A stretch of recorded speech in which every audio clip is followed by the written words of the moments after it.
You're watching WNRD Wrestling Nerd News. That is right, ladies and gentlemen. It is you, it is me, it is NRD, and of course, Tom Sasso, Nick Carpenter, Ryan Crossley, and of course, the boys, Dave Canning. And we are here with a special episode of the Wrestling Nerd broadcast because of the breaking news that occurred yesterday, I guess. I mean, it's earlier today when we were recording this. But so Ring of Honor, big question mark on it right now. You know, is it dead? Is it alive? Is it in, hiatus? We don't know. But so Ring of Honor put out on their Twitter the following statement. I'll read it verbatim so I don't misquote anything. Throughout the pandemic, our top priority was to keep everyone healthy and safe. And despite not producing any live events over 18 months, we were able to keep everyone fully contracted. We now find ourselves at a time where we need to make changes to our business operations and are planning a pivot for Ring of Honor with a new mission and strategy. The year will culminate with a final battle in December, and we will be taking the first quarter of 2022 to work internally to reimagine Ring of Honor. Ring of Honor has the most dedicated fans in the industry, and we appreciate their loyalty and patience as we reconceptualize Ring of Honor. We anticipate returning to live events in April for the Supercard of Honor with a new fan-focused product and provide a unique experience for wrestling fans. So, to me, I mean, it doesn't sound like they're dead. It just sounds like how we talked off camera that they are banking on loyalty, which can be a very dangerous game. I know it's almost 30 years ago, but look at the Rick Rudes and the Lex Lugers of WWE and WCW just going to the competition. I know guys like the Briscoes have been very loyal to Ring of Honor and so many others. But loyalty is a dangerous game to play when it comes to money. So who watches the most Ring of Honor here? I will keep my hand down firmly. Ryan, do you watch a lot of Ring of Honor?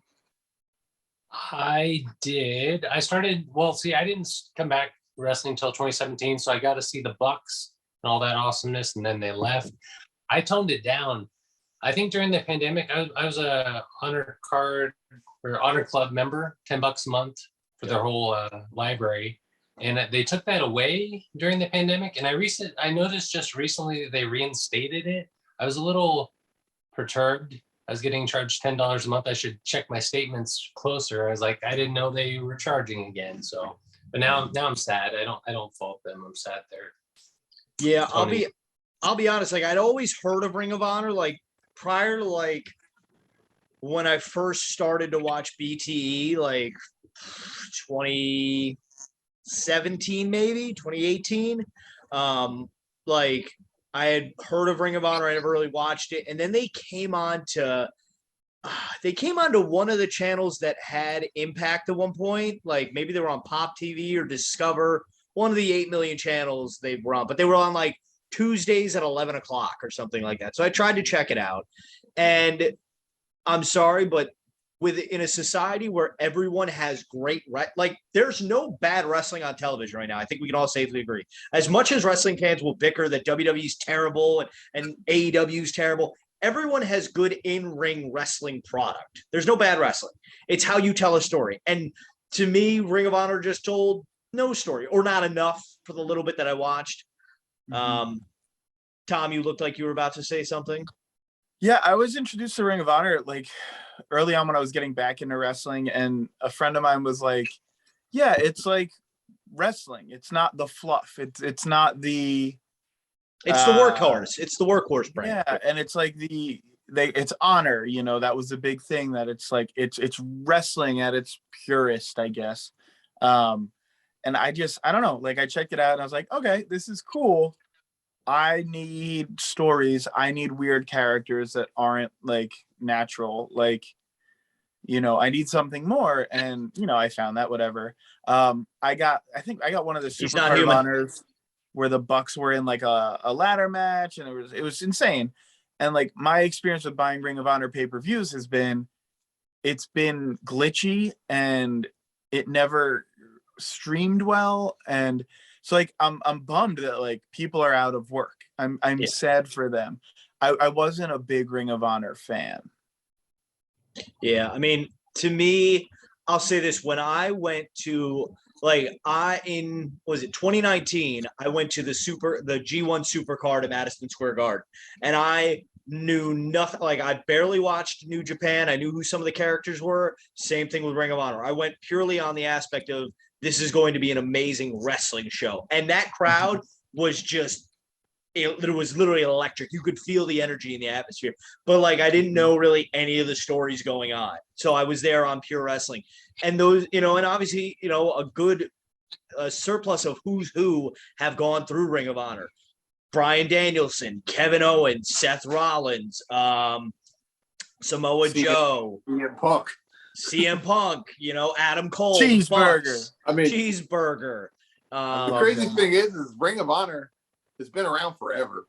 Like I remember, since what, 2004? Early, I think I was a teen. I think maybe even earlier than that. I mean, I'm not sure, but I know that I was like a teenager. I went to shows when they first came out because it was kind of like right after the invasion and Vince bought up everything, and there was this like influx of just talent that didn't have anywhere to fight. And it's like Tom said, the whole thing, it didn't really have storylines because it was all built on like almost presented as like a legitimate thing where like everybody, the whole thing was shaking hands. Everybody shook hands before the match. And if you didn't shake hands, that was like the biggest heel move. Like, but I mean, it's sad. But so what percentage chance do y'all think that this is actually coming back? And if it does come back, what do you think the new Ring of Honor is going to look like? I think you're definitely, if WWE obviously everyone's new thing is like, oh, this person's going to, like, the first thing I saw was Danhausen is All Elite. Like, Nick, I know you mentioned that in our Patreon group chat earlier. Like, is Danhausen the biggest free agent in all of wrestling? And I still think it's Dennis Rodman, but after him, it's definitely Danhausen. Bernard the Business Bear, But yeah, so like everyone's gonna think like, oh, Danhausen is All Elite, or Jonathan Gresham is in Ring of Honor, right? Maybe goes to Impact with his fiance. I think they're engaged. Maybe Jordan Grace, maybe, but I know they're dating at least. What happens with Bandito? Because I believe Bandito was their world champion at the time, right, of recording. So a lot of things in the air. Somebody said it's going to be like WCW's Big Bang when they originally were going to be sold to Eric Bischoff and his consortium, but like they were not going to offer them like the TV deal, so they nixed that. So they're banking on loyalty, and loyalty gets you a hot dog and a handshake usually in the wrestling industry. So we'll see. Worst case scenario, they can just sell the library to Vince. I'm sure he'll give them a couple million for it. I'm sure the fine folks at Peacock and Universal would love that library. So they can tell the most of the story of CM Punk, just not the right ending. Right.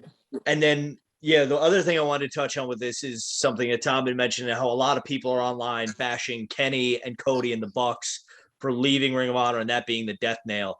The thing about Ring of Honor is it is as much as you want it to be a legitimate third, fourth option in wrestling, because if you rank it right now, it's WWE, AEW, Impact, and then Ring of Honor. And I'd put GCW right there at this point, in terms of, but so no one is ever going to touch WWE or AEW at this point. I think that's a fair statement, at least right now. I don't think Ring of Honor has the money. I don't think they've got, maybe they do have the talent. I don't know, but